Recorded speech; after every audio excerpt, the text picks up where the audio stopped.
Welcome everybody to this month's GPS Training Podcast. It's our 13th episode.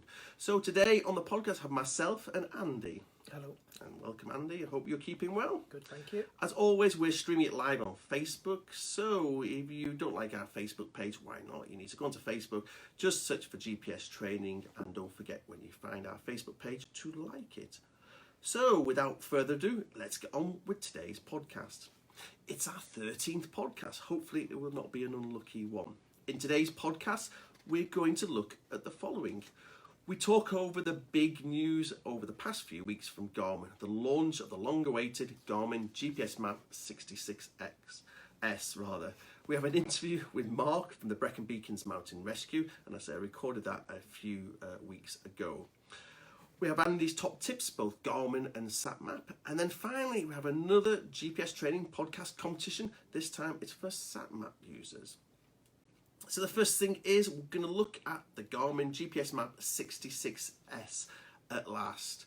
So last week, Garmin announced a launch date, the 15th of October, for the long-awaited update of the GPSMAP64s. I had my hands on a pre-production model back in July, and we have 2 days with the GPSMAP66s at the end of this month. So we'll be able to give you a full review on that in our next podcast.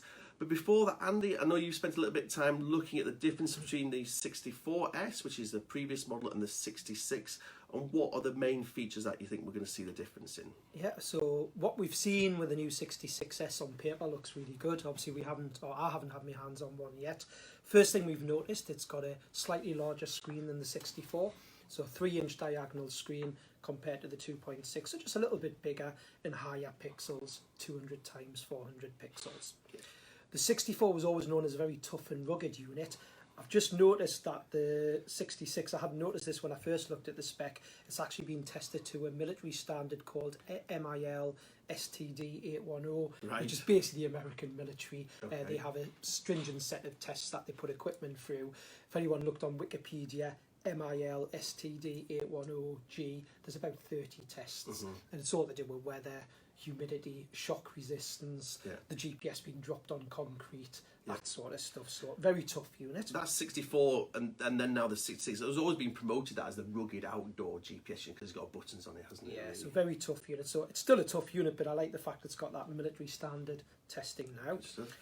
Something we've only seen in Garmin watches, the launch of the new Fenix 5 Plus watches, is the ability now to pick up the Galileo satellite system. Right, brilliant. So that's, again, it just means for us as users, more satellites in the sky means quicker fix and potentially a more accurate fix. And there's a lot more of the European Galileo satellites up there now. So. Right, fantastic. So we're going to use the American, the Russian, and now also the Galileo. And also the Galileo. Fantastic. So that's the first handheld unit we've now got from Garmin with Galileo. Free access to satellite imagery. This is something some users may already be familiar with some of the other Garmin units, where you get free for a year the ability to download satellite images, and then you have to pay a subscription after that. It's now free with the 66. But the other thing I noted, again, we haven't tested this yet, it says you can put the images onto the unit using Wi-Fi without having to plug in to the computer. So I'm assuming you'll be able to select an area of mapping on your unit and draw around an area and say, I want satellite imagery for this area, and it will come from this Garmin server. And we should be able to, you'd be able to toggle between that and the Ordnance Survey mapping, surely, wouldn't you? So it'd be quite a nice overview to but have. It's free. Some people like to see a bit of satellite imagery, and if it's free, why not, you know? Fantastic. Some features that we see on the Oregon 700 series that we've not seen on this, we don't get on the older push-button unit. They've now got the live weather updates. When paired with a compatible smartphone. So you can now pair the MAP66 like we pair an Oregon 700 series to your smartphone, and you'll see like the weather radar and weather updates. As long as your mobile phone's got mobile internet connection, that information will appear on the map screen. It does cache it on the Oregon. It caches it, doesn't it? So you get the weather, the logos of like no rain and clouds. So if you lose your mobile phone signal, you can actually look at it. Yeah, that's a good point. So you sync the data before you go on your trip, and then it's saved on your 66, and it doesn't matter then if it's not. Yeah, so it doesn't update, but again, you know, if it's an hour or two old, it's not the end of the world, is it? So that's good. Geocaching. I'm sure the geocachers are going to love this. Oregon 700 series, we already have live geocaching. The 66S now has the ability to download geocaches live. When you're out in the field, you can pair the unit with the Wi-Fi, hotspot on your mobile phone or Bluetooth connection with the Mobile Connect app called Garmin Connect, and you can download geocaches live to the unit without the need to plug it into a computer using the geocaching website. That's going to be really interesting, because actually in the past, all the geocache went to the Oregon 700 750 because this feature. You know, if somebody rang up and said, I want to go geocaching, they always bought that unit. But now there's another unit in there that's comparable. And so I think that's a nice feature, live geocaching. Something we don't know a lot about yet till we test the unit. I've noticed in the spec there's something called expedition mode, which it advises you'll get a week of GPS tracking. I have a feeling that'll be like some of the modes we have on the Phoenix watches, where you can say you don't want it to track a GPS signal every second and you make it every 5 seconds or even longer, and it really extends the battery life of the unit. So there's this new feature called expedition mode that we'll have to try and test. Brilliant. So that's great. Those of you familiar with the Garmin InReach emergency communicator that we sell, we've done a lot of podcasts on. You can pair the MAP66s now with the InReach emergency communicator. The idea being the communicator, the little, say, InReach Mini. This is the InReach Mini, sorry. So the InReach Mini communicator could be on the top of your rucksack or strapped to your rucksack, and it's the 66 you've got in your hand for navigation. If anyone tries to send you a message via the InReach, this is the communicator that doesn't need mobile connection. You'll see that message on the screen of the 66. Brilliant. And until we test it, I'll not be 100%, but I'm pretty sure you'll be able to send SOS messages and instigate messages from the 66 in your hand via the InReach device using the mobile, the satellite, military satellite network on the InReach. That's very good. So that'll be interesting to try and test as we use the InReaches. Yeah. Next one, there's a lot of differences, isn't there? Yeah. Wikiloc app, if anyone's familiar, there's a great app out there called Wikiloc. It's a very small subscription if you're using it already. But what Garmin have done is with the 66, they've put that on for free. So, it's preloaded. So we're assuming, again, we'll do some more on this when we test the unit. If the way they're wording it in the spec is that it's free, it's preloaded. What is this app? If you're not using a computer with your GPS device, it means if you've got this Wikiloc app on, say, an iPad or a mobile phone, you can search for routes in an area you're walking in and transfer them to a GPS device. We use it on the Oregon 700 series successfully, but there's that. I mean, to be honest, the subscription, if you do have to pay it, it's something silly like £4 a year or £5 a year. Right. It's not a lot, but they've preloaded this app called Wikiloc on the 66, so you'll be able to wirelessly import not routes that you've necessarily created, but ones you find on the internet or download directly from their app. Fantastic. I mentioned Garmin Connect app earlier about getting geocaches. There's an app that Garmin do called Garmin Connect where you can sync activities after you've done them, like your cycle rides, your walks, and see that information straight away, share it on multimedia, etc. So this will actually sync directly with the Garmin Connect app. A lot of that technology has come from the wrist-based products, or the watch-based products, or the wrist-based products rather, hasn't it? So that's now coming onto the outdoor GPS as well, so which that's is fantastic. good. And I mean, last couple of things I noticed, it's got a built-in flashlight SOS beacon, so you can hold it up in the air if something's happening and let the flashlight flash. So maybe, if you have come across someone who's had an accident and you've got in touch with, I suppose, mountain rescue or someone using the InReach device would be an ideal situation. You could then be holding up that beacon with the SOS to show where you are. So it's got that built in. Something, the final thing I'm going to mention, we don't know a lot about yet, but we've noticed there's a new app on its way from Garmin called the Explore app. We'll talk about that more in future podcasts. And the 66 is the only unit I can see at the minute that's going to directly work with this new mobile app for planning routes on a mobile. It's what people have been asking for, isn't it? To plan routes and things on a tablet and a mobile phone. So again, this Explore app, as we say, we've not even seen it. It's not available yet, but it's coming. So that'll be a new feature of the 66. So lots of new things on there. I suppose we're comparing it to the 64, but there's some new things in there that we haven't got on any unit. Like the satellite imagery for free and getting it via Wi-Fi. And if you've not seen a picture, it does look very different. It looks a lot more modern, doesn't it? It's a lot squarer in the way it is. I think it's quite stylish. The pre-production model I saw was actually all different colours and buttons weren't working, but that's the way it was. But I think it looks really quite smart as well, doesn't it? And the things people liked about the 64 are still there, i.e. rugged, push button, people who don't want a touchscreen unit, and it's still got that quad helix aerial sticking out the top, which does help with that quick satellite fix. So they've kept the things that people like and just added a lot of new features. That's fantastic. So we've actually got 2 days with this at the end of the month. So we're actually going to do some recording for the next podcast.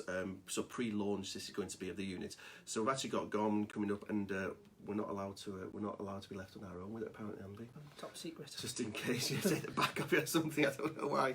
So we'll do some recording for the podcast there, and we'll stream that live on Facebook. So do have a look at our Facebook page, and you'll see that coming at the end of the month. So we're very excited. I say there's some really good features there, and thanks Andy for going through those with him. Now what we're doing at GPS Training, we're doing a VIP sign-up. So we're going to be kept up to date with everything as we approach the launch of the GPSMAP66s. You can sign up to become a VIP. I must stress it's completely free. And what do you get for being a VIP as we approach the launch of the GPSMAP66s? You get the option to trade in your old unit. So if you've got an old GPS unit, if you email us the details of that, we'll actually give you a price today for that trade, and we'll honour that price right up to the launch date. We'll email you and keep you up to date with the launch date as more information comes available, because as we all know, Garmin are very good at missing their launch dates, aren't they? So you'll get your unit posted out on the day that it comes with us. So on the day it comes, we'll post that out the same day. Should be some of the first people to get the GPSMAP66s. And on launch day, we're going to do a free live stream for these VIP members, which will be the unboxing as the GPS arrives with us. So on the day it arrives, I get Andy to do a live unboxing. We'll stream that live to the VIP members so you can see what it's all about, what you're going to get. We're also going to do a unit-specific webinar. So, you know, when you buy a GPS unit from ourselves, you get a free webinar. Well, the VIP people will get a unit-specific webinar solely on the 66S. And then for the first 4 weeks of the unit, as we get to grips with it, we're going to do an extra weekly support top tips newsletter solely on the GPSMAP66s. So in the first 4 weeks, you get an extra newsletter as well as our Friday newsletter, and that's going to have top tips as we get to grips with it, because it takes us about a month to get everything together before we can put videos, get the online results. So as Andy's discovering and comes across things, Andy's going to do a quick top tips as he's discovering it. So you get your new unit, you'll learn as we're learning it. I suppose if we do some new videos there and then, we can send people live links to those videos that no one else will be able to see, because they won't be on the online resource until they're complete. So that's what you do. So if you are interested in knowing more about the GPSMAP66s from Garmin, please do sign up to be a VIP member. So how do we do this? If you just go to our website, which is gpstraining.co.uk, and click on news, and then click on the launch of the new Garmin GPSMAP66s, and in there you'll actually see a link to sign up to be a VIP member. So again, just go to the news section on our website. You'll see an article that was about the new launch of the Garmin GPSMAP66s, and right at the top of there you'll see a link of how you sign up to be a VIP member, and just put your email address in there, and we'll keep you updated with exactly what we've just said. The next thing we've got on the GPS Training podcast this month, we have a special guest is Mark Ashton. Mark Ashton is from the Mountain Rescue Team. Which team are you from, Mark? So I'm in Central Beacons Mountain Rescue Team, which is based down in South Wales. Fantastic. And what's your role within that team? I'm equipment officer. Okay. So, kit, we like kit. Yeah, GPS Training podcast. That's perfect. So which areas do you cover in that region? There are 4 teams that cover South Wales. Okay. Central team are based in Merthyr Tydfil. We cover from the south side of Penny-Fan all the way down to the coast of Cardiff. Right. An area of just over 800 square miles. Okay. So fairly chunky. And what height does that go up to then? Penny-Fan, the highest point in South Wales. Okay. So 863 metres. Oh, in feet. What's that in feet?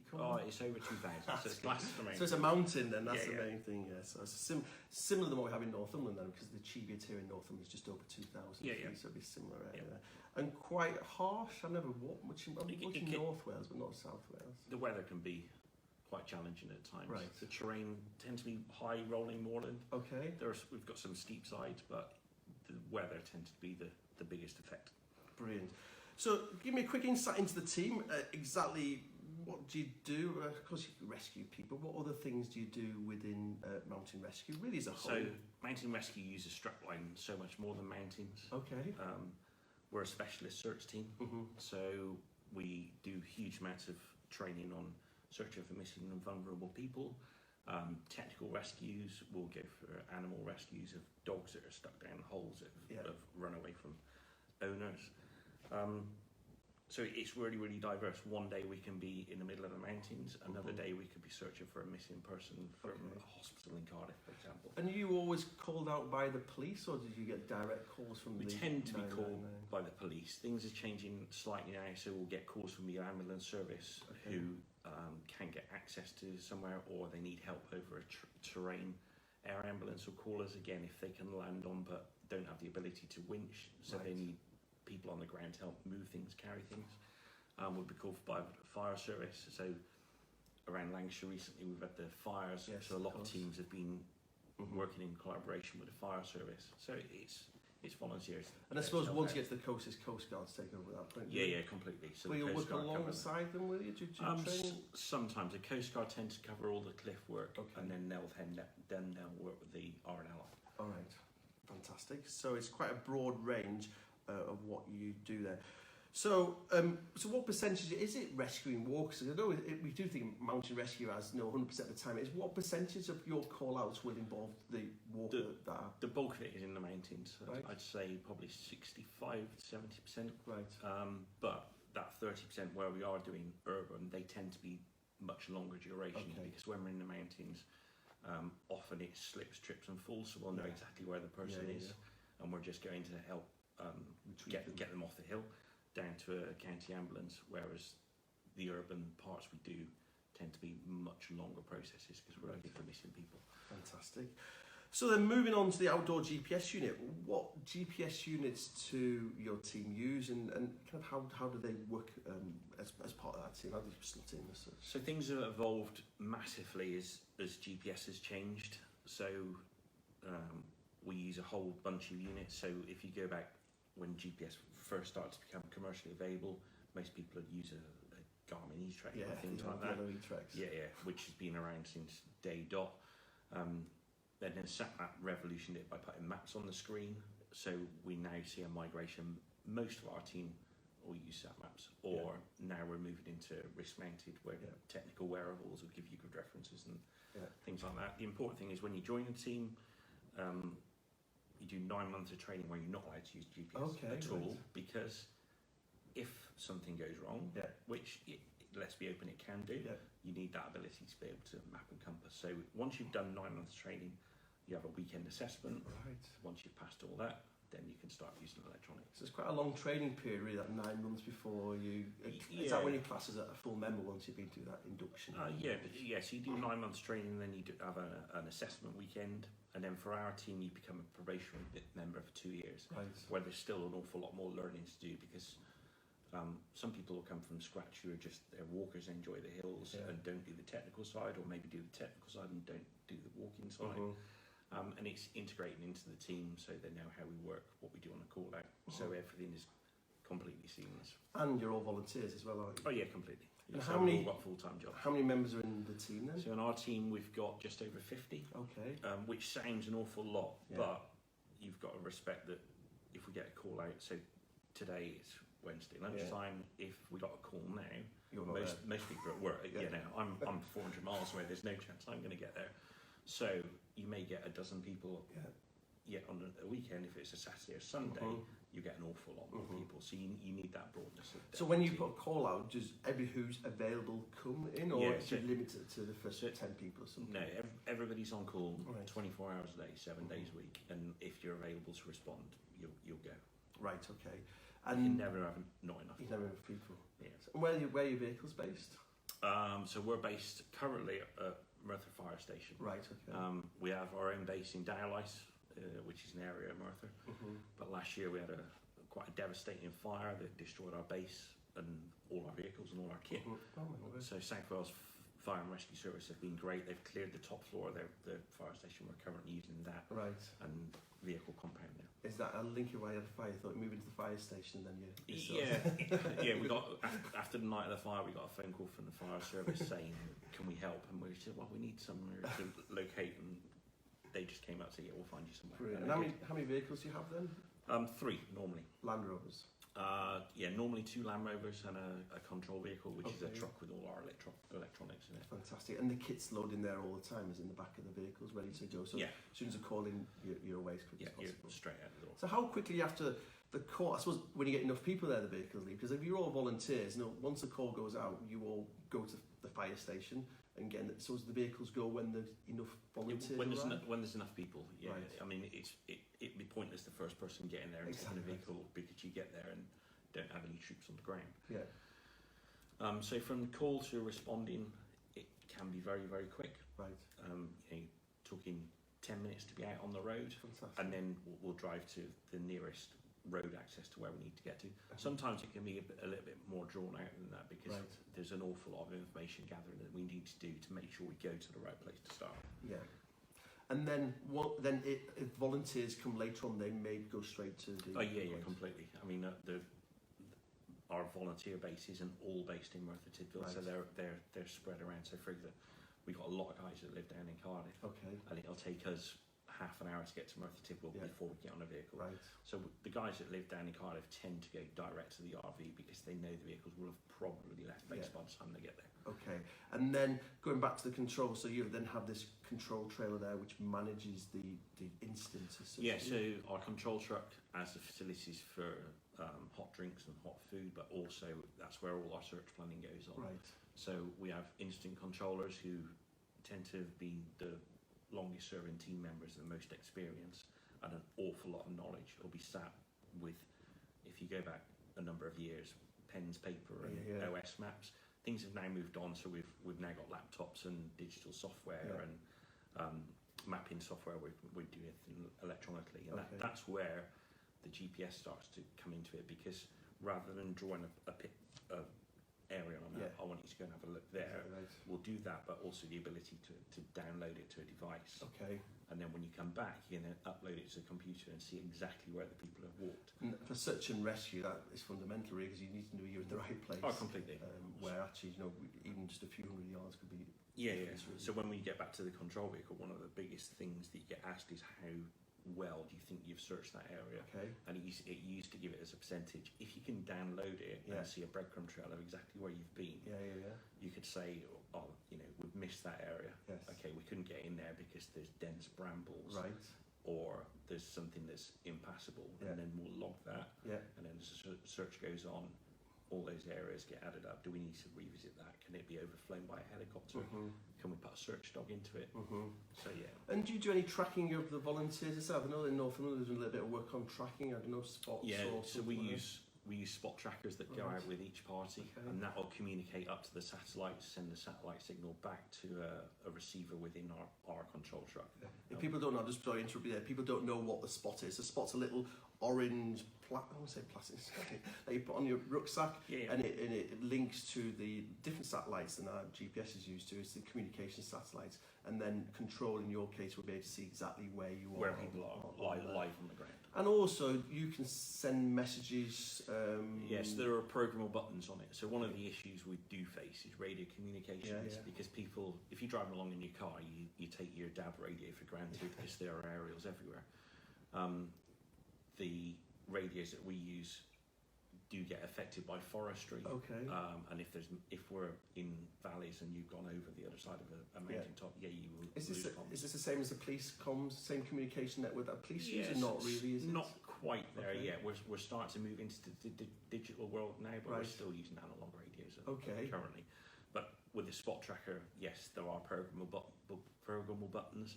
So if we get to a location and we can't get radio comms, there's a button on it we can push that goes straight to the control truck to say we found something. Brilliant. And instantly you lock that position, wait for a second call, and then move people to that location to help. The great thing about those spots is the battery life on them is phenomenal. Oh, it's amazing. They just sit in the truck and you just grab one before you go. And press it on there, switch it on, start tracking them. They last for over a year, which is astonishing. They're amazing. We've used them a little bit in one of our other business, Shepherd's Walks holidays. We never used to let lone walkers go on, just in case they fell over and that other thing. But now we give them a spot tracker, attach it onto it. Spot trackers you can buy as an individual as well. Yeah. So lots of Duke of Edinburgh groups walk with them. Yeah. So you don't have to be an organisation to have one. Yeah. You can use one as a backup because they've also got SOS buttons on. Exactly right. Yeah. Which communicate to the US, and then the US come back to the UK. And have you had any? I'm kind of moving totally away from it, but have you had any of those instances where people have used the SOS? I know locally in the Lake District there was a news article on the local television where somebody used an SOS button on they didn't say what device it was, and it had been communicated back from America. Have you had anything like We've that? had one from a Duke of Edinburgh group. Right, okay. Around Facebook, we have private sites where all the MR members all chat. And yeah, there are more and more appearing around the country as technology moves on. So does that communication centre in America, does that literally ring they come to 999 in this country? Is that the way it is? And then they will contact the police, and the police will then contact the relevant team. Fantastic. It's great how technology is doing. So very much technology. You do work along the rescue helicopters, and now it's changed, hasn't it? Because we used to use the RAF. So we used to have the big yellow taxi in the sky, as we called it. Where did your local one used to fly from? Used to fly from Chivler in North Devon. Okay. So it's not all that far across the... Well, you'd be surprised. We didn't think it was far until Bristow's came on board. Right. So Chivler, it used to take them about 40 to 50 minutes to get to us. Okay. Before they started to do anything at all. Right. We now use Bristow's, which is the private contractor, which is the red and white Coast Guard helicopters you'll see around. They're now based in Cardiff and can be with us in as fast as 15 minutes. Wow, that's made a big difference then. Oh yeah. Because I know initially there was a little bit like, speaking to friends and things, they go, this is a complete change, but you sound quite positive that the change is for the best or not? I think everybody doubts change. Yeah. And I think if anybody in MR didn't doubt the change, everybody's like, we used to rely on the RAF so much, and they used to come out to all sorts in some pretty horrendous weather. And they were just ultra reliable. And were we going to get that same service? Yes. And the answer is yes. Right. Okay. Yeah. And a lot of the current pilots are the ex-RAF. Right. Okay. So lots of the guys that are now based in Cardiff used to work at Gymnast. Right. Okay. We know them. They know us. Fantastic. So they know what's needed from you. Oh yeah, completely. Have you been involved in any instance that? I suppose you've done a lot of training with helicopters that have needed airlift. Have you been involved in many instances with that? A lot. Right. I mean, if an injury is that severe that we need a helicopter, the call's put in really, really quickly. Okay.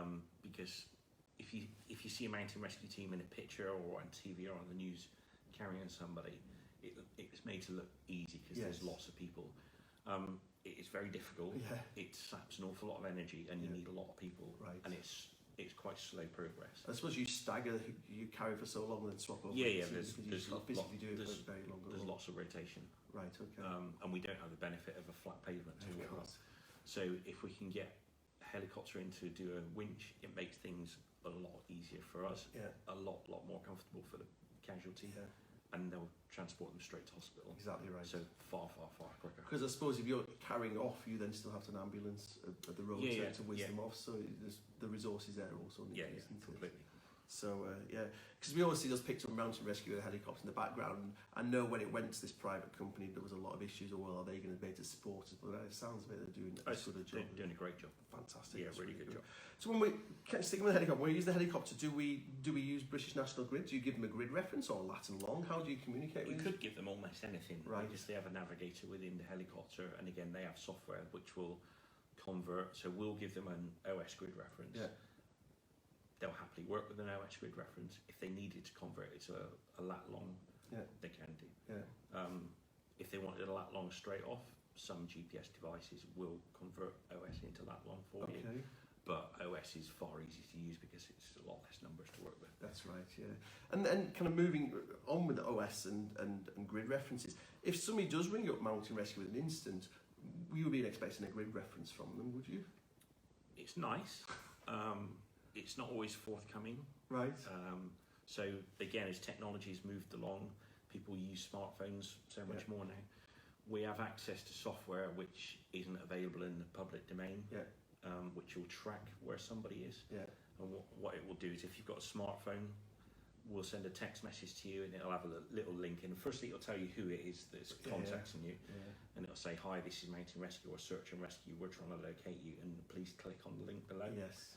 So it needs to be interactive with the person, so we can't just watch where people are. Right. When you click on the link, it then sends us a 10-figure grid reference of exactly where you are. Fantastic. Then the most important thing is don't move. Yes. If you ever have to call the rescue team, call the rescue team and stay put. and use that don't move. Just trust us, we'll be there as fast as we can. As long as you don't move, it makes things. It's nothing worse than somebody who knows better and says, "Oh, we'll make my own way down," even though. Yeah, we get to the point they've given us and they're not there. Yeah. So you start the process all over again. Right. Okay. But then there's the negative side of the mobile phone, where actually people are navigating with mobile phones using Google Maps and this kind of thing rather than an ordinary survey map. Yeah. And have you had a lot more call-ups from people not taking a paper map with them, not taking a purpose-built GPS unit? I think things have changed. So initially, when smartphones came out and you could get Google Maps, people didn't realise you need a cellular network for it to work. And as soon as they lose cellular network, the map may disappear. Yeah. Battery life is the biggest one, and durability. So is it waterproof? Probably not. If you drop it, certainly the amount of smart screens you see with smartphones with smash screens. I've got a son, don't worry, I know about a number of times I've replaced screens Oh, on mobile yeah. phones. Like, oh, not again. It's just respecting the limitations. Yeah. So if you are relying on electronics, you're much better off doing it separately to your phone, because if the battery runs out on your phone, you can't contact it. Yeah, and just from what you said earlier on, it's actually if you potentially can locate someone by using their mobile phone, the last thing you want is that mobile phone to be a flat because they've been looking at the maps all day long. You kind of want it to be working and actually got another few hours of battery life, because it might be that before you. It also gives the person that we're looking for reassurance that we are on the way. Yeah. Because we can communicate with the party on the hill of how far away are they, and then if you've got mobile phone reception, we can phone and say we're going to be half an hour, 20 minutes, 15 minutes, and it's just about that peace of mind that somebody is coming. Brilliant. So I also think about phones is, are you getting a lot more call outs? I know we're kind of looking a long way back than what we had before mobile phones, because in the olden days you'd have to go down to the red box in the valley and locate that and ring up, I'm here and my casualty is 6 miles away at this location. Well, now people are climbing to hilltops, get a mobile phone signal if they're in the valley, and then ring you. Are you getting a lot more calls? I don't think it's driven by mobile phones. We are getting more calls. So last year we had just over 140 calls, which is a record year. The year before that we had over 120, which again was a record year. Then I think more people are going out in the hills. Yeah, which is good. Which is really, really good. And with more people on the ground, you are going to get more slips, trips, and general accidents. And I suppose the awareness of mountain rescues, we see a lot more in the press about this kind of thing. So people are there aware that it's there, isn't it? Yeah. And how you do quite a good job, or mountain rescue as a whole, do communicating with the general public with social media. A lot of it is education. So we'll go and see Army cadets and scouts and visit school groups and DV groups and explain what we do and safety in the hills and just making people aware. Brilliant. So thinking of safety in the hills, come on, give us some top tips. We love top tips on the GPS Training podcast. We love top. We normally have Andy's top tips. Andy's away on holiday, so we've got you. We're going to have Mark's top tips for walking in the hills. My top tips. I always get worried when mountain rescue do. Well, certainly I do top tips because people think we're the hill police. We're certainly not. My big top tip is make sure you get out there and enjoy it. Don't let things get in your way that you're worried about. Yeah. Have a quick check of weather before you go, because the weather will change and can change really, really quickly. Yeah. Take the appropriate clothing, so make sure you've got a waterproof jacket, even if it's sunny when you get out of the car. Right. As you go up the mountain, you don't know what it's going to do. Be prepared. And now we're moving into September, October. The thing that catches people out now is how quickly it gets dark. Yes. So always take a torch. Right, okay. Torch is the key thing. And batteries. And batteries. Spare batteries as well. Do you know, it is that thing actually. We do challenge walks as Shepherd's Walks, and we always say a torch, take a torch for the challenge walk a week on Saturday. And the number of people who, like, we need a torch with us. Well, yeah, you're doing a 26-mile challenge walk and it is September. Oh, yeah. And, as you say, it soon turns dark, doesn't it? Yeah. And especially if people are new to the hills, around the cities and towns, you have so much ambient light that at 8 o'clock, it's not dark. Whereas in the mountains, 8 o'clock, you're in total pitch darkness and can't see anything. That's brilliant. Brilliant. So that's been absolutely fantastic. That's been really good insight a little bit into the mountain rescue team. So thank you very much, Mark, for joining me on the GPS Training podcast. I know you guys do a great job, and you're all volunteers. If anybody would like to make a donation to mountain rescue team, how do they go about that? So most teams have got their own Facebook page. Okay. So if you want to find our page, it's Central Beacons Mountain Rescue Team on Facebook. And on there's a link to Just Give In to the site, which is anything is great for received. And you also do like wills and this kind of thing, don't you? You kind of like, you know, people can leave money to you in wills and this kind of thing, can't they? So it's a very good thing. I know we actually give, as a business, we actually give a donation to our local mountain rescue team. I think it's because again, no, we make our living out of walkers, so actually the other walkers' insurance policy. So actually we kind of do that as a behalf of them. So brilliant, thank you so much, Mark, for joining me on the GPS Training Podcast. And as I say, if anybody's got any feedback or any questions, just drop us an email, and I'm sure Mark will help us answer any of those. Yeah, completely. Thank you very much. Cheers. Many thanks, Mark, for coming to Northumberland to be interviewed. It is very much appreciated.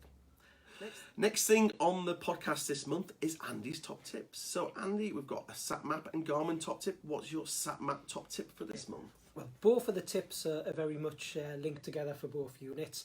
It's that time of year, we're getting a little bit colder weather starting to come, and as we all know, colder weather can affect battery life on our handheld GPS devices. So the tips are very much power and battery related. So I'll start with the SatMap tip first.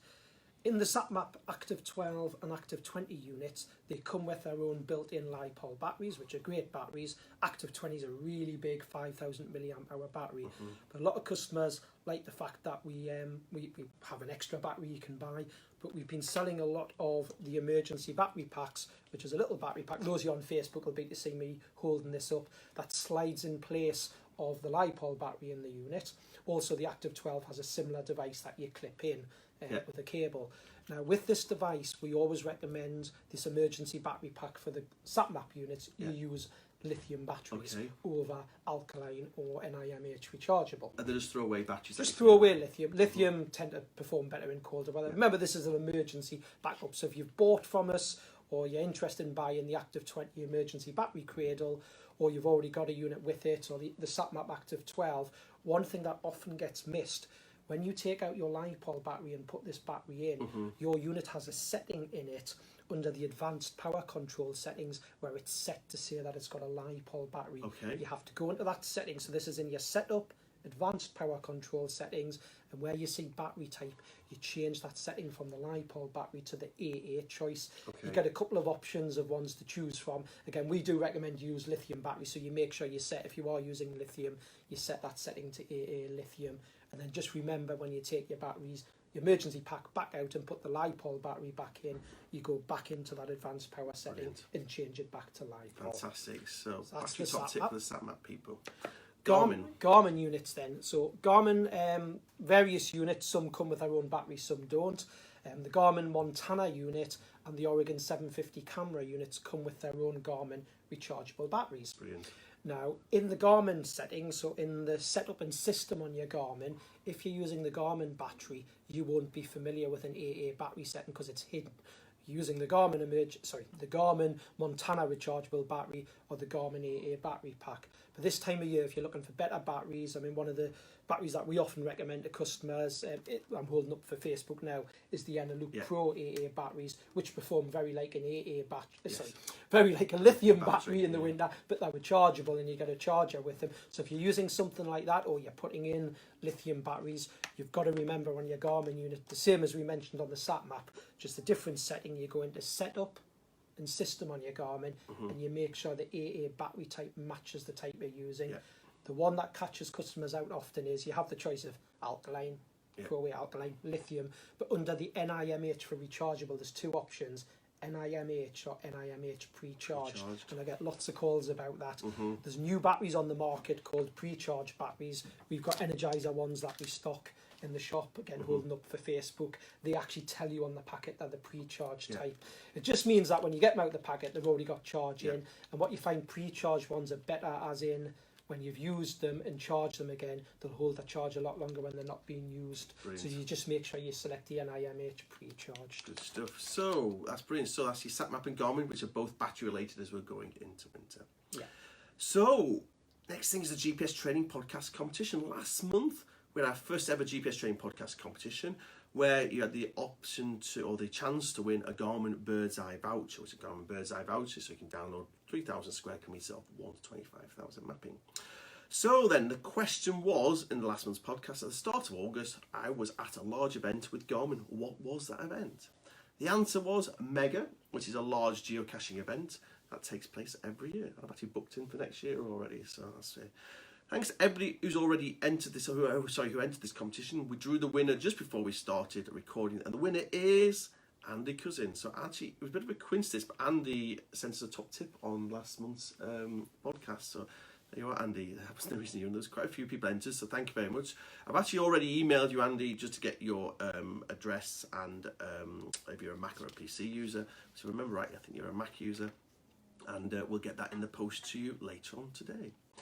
So this month's prize is a free case for a SatMap Active 20. So this is our SatMap users. So SatMap Active 20 users, your question is, what do SatMap call their map card that includes the Ordnance Survey 1 to 10,000, 1 to 25,000 and 1 to 50,000 map sets on the same card? So the question is, what does SatMap call their map cards that includes the Ordnance Survey 1 to 10,000, 1 to 25,000 and 1 to 50,000 map sets on the same cards? If you know the answer, which I hopefully you do, please just email your answer to office@gpstraining.co.uk. That's office@gpstraining.co.uk. Closing date for the competition is the date of our next podcast, is the 5th of October. So good luck to everybody who's entering that. And finally, many thanks for listening to the podcast. And if there's anything else you would like us to cover in future podcasts, please do let us know. Give us a call at GPS Training, especially if you're interested in buying a new GPS unit. Please do have a look at both our physical GPS training courses and also our webinars. Just go to our website, which is gpstraining.co.uk, and click on GPS training courses.